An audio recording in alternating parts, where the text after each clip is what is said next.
Hai, Assalamualaikum warahmatullahi wabarakatuh. Apa kabar adik-adik sekalian? Apa kabar para siswa-siswi dari seluruh Nusantara? Kali ini ketemu dengan saya, Coach Afri. Ya, sebentar lagi nggak sabar rasanya kita akan berkumpul di Jambore Adiwiyata Nasional tahun 2020. Nanti akan diselenggarakan pada hari Sabtu, tanggal 18 Juli tahun 2020. Dan sekarang teman-teman akan saya jelaskan mengenai salah satu mata acaranya, yaitu di mata acara Lomba Gemilang Inovasi Lingkungan. Di salah satunya ada lomba namanya Gemilang Konten Kreatif di Media Sosial. Dan kali ini, pada kesempatan ini, saya akan menjelaskan panduan gemilang membuat konten kreatif di media sosial. Kita mulai ya. Sebelum saya jelaskan apa saja yang bisa dijadikan panduan dalam membuat konten kreatif di media sosial nanti, kita mulai dengan pertanyaan mengapa dulu.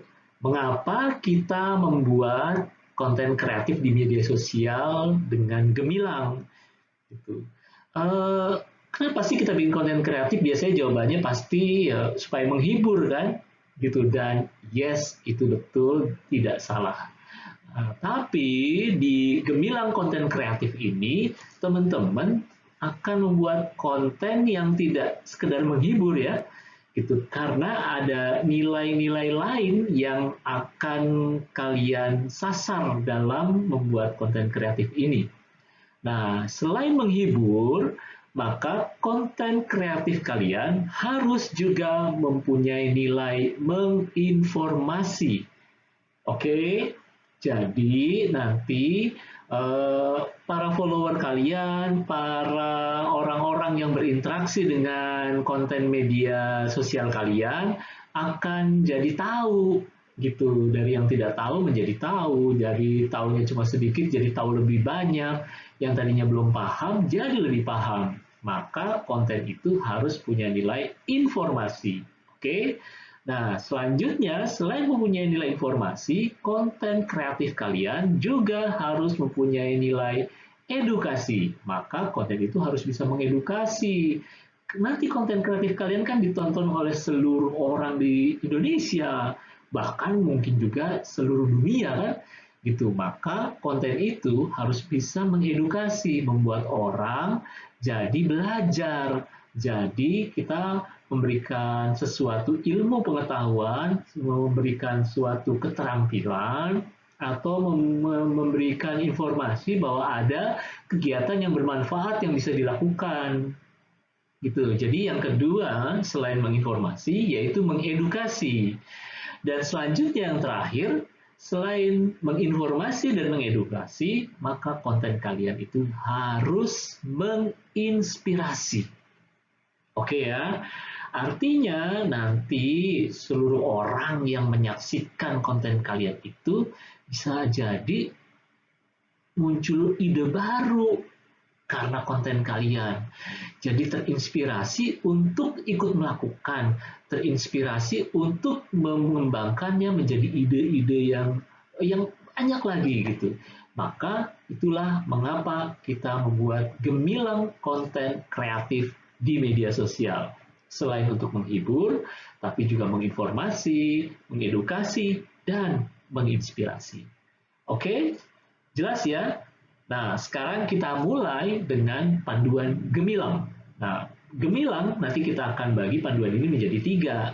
Jadi ada gemilang. Kita mulai yang pertama dulu ya. 1, kita ambil dari G-nya dulu. Gemilang G-nya. Nah, menjadi satu kata namanya genuine. Genuine dalam bahasa Indonesia berarti asli atau orisinal. Nah, kita mulai dari genuine itu juga berarti unik. Nah, unik atau unik. Maka konten kalian nanti ya, dalam konten itu kalian jadi diri kalian sendiri aja. Be yourself. Gunakan gaya kamu, gunakan cara kamu. Udah, pokoknya nggak usah mikirin pakai niru-niru cara orang lain juga oke. Justru itu yang keren ya. unik. Gunakan cara kamu, gunakan gaya kamu. Nah, yang kedua, selain unik, ini yang paling penting juga ya. Karena ini adalah lomba gemilang inovasi lingkungan, maka angkatlah tema, topik, ide, isu dari local pride, dari lingkungan kalian. Mulai dari yang terdekat, close to you. Mulai dari yang terdekat dari diri kita. Mana itu? Ya lingkungan kita yang khas daerahmu. Oke ya, yang khas daerahmu. Menggunakan pendekatan masalah dan solusi. Solusi dan masalah. Gunakan pendekatan ini ya. Gitu. Jadi, ingat, dalam inovasi lingkungan tidak selalu kita bicara mengenai sampah, kita tidak selalu bicara mengenai menanam pohon, kita tidak bicara mengenai alam lingkungan. Tapi lingkungan itu sendiri kita bisa bicara dari hal yang terdekat, sistem lingkungan, sarana, prasarana, budaya, apa saja yang ada di sekitar kita, di dekat rumah, di dekat sekolah, di sekolahan, gitu ya. Nah, angkat itu sebagai ide, sebagai isu, sebagai topik atau tema konten kreatif kamu. Oke, itu yang kedua, local pride. Dan yang ketiga dalam genuine adalah ATM. Boleh nggak niru kalau genuine? Boleh nggak niru kalau unik? Boleh, asalkan ATM. A-nya amati, T-nya tiru, tapi kemudian modifikasi. Maka hasilnya adalah sesuatu yang baru. Dia juga mirip dengan yang ide-ide sebelumnya, nggak usah khawatir, karena saat ini kan semua ide bisa berangkat dari ide yang lain. It's okay, itu sangat keren. Jadi, amati, tiru, modifikasi untuk konten kreatif kamu. Itu yang pertama, genuine. Oke ya, yang kedua. Yang kedua, mini is maxi. Kecil tapi optimal, maksimal. Nah, yang pertama dalam mini is maxi, aturannya adalah simpler is better. Lebih sederhana, maka lebih baik. Jadi, mulailah sederhanakan idenya. Kemudian, sederhanakan cara penyajiannya. Maka akan menarik perhatian. Sederhanakan ide, sederhanakan penyajian, sama dengan menarik perhatian. Oke, simpler is better. Kemudian, gunakan pendekatan atau cara pandang zoom in atau zoom out. Jadi pilih nanti dalam membuat konten dari mulai awal, start, sampai finish. Ya, apakah menggunakan pendekatan dari besar ke kecil, atau gunakan pendekatan dari kecil ke besar. Kenapa begitu? Supaya orang yang akan menonton konten kalian jadi lebih mudah memahami ide apa yang kalian berusaha kirimkan. Oke, dan yang ketiga yaitu small idea, big impact. Maka ingat, mulailah dari ide yang sederhana, ide yang kecil tapi yang berdampak besar. Masih ingat tadi yang pertama genuine? Mulailah dari adanya topik permasalahan maupun solusinya.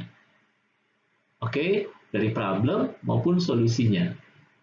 Keduanya ini adalah ide, namun bagaimana ide itu nanti bisa berdampak besar karena kalian mengemasnya secara kreatif. Sehingga orang-orang yang akan menyaksikan konten kalian mempunyai terinspirasi untuk mempunyai ide-ide yang lebih besar lagi. Oke, small idea, big impact.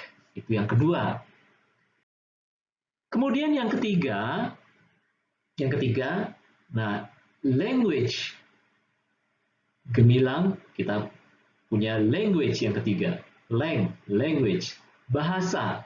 Nah, dalam language, kita punya 3 panduan. Yang pertama, easy panduannya. Easy, gunakan bahasa yang mudah dipahami dan mudah dimengerti.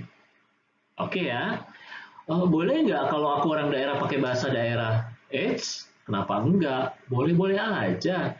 Tapi usahakan kalian misalnya menggabungkannya dengan gestur, dengan bahasa tubuh, sehingga walaupun bahasa yang kalian ucapkan tidak dimengerti oleh semua orang, tapi bahasa tubuh yang kalian gunakan bisa mudah dimengerti. Atau boleh juga dikombinasi dengan membuatkan subtitle di dalam konten kreatif kalian ya. Misalnya kalian berbicara pakai bahasa daerah, tapi ada subtitlenya dalam bahasa Indonesia atau plus dalam bahasa Inggris. Wow, keren sekali kan? Gitu. Jadi yang pertama dalam language, panduannya adalah easy, mudah dipahami, mudah dimengerti. Oke ya. Nah, yang kedua yaitu popular. Populer yaitu maksudnya komunikasikan dengan cara yang sudah dikenal dan menggunakan istilah yang sudah populer. Oke, nggak nutup kemungkinan bisa jadi di wilayah kamu istilah-istilah tertentu memang belum populer. Terus gimana dong?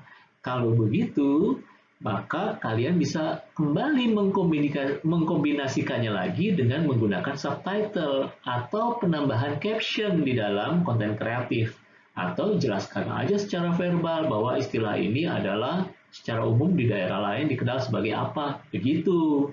Sehingga komunikasi yang kalian sampaikan di dalam konten kreatif mudah dipahami dan dimengerti oleh semua orang yang menontonnya. Oke, jadi itu yang kedua, popular. Dan ini yang terakhir. Dan ingat, ini juga penting. Namanya safe.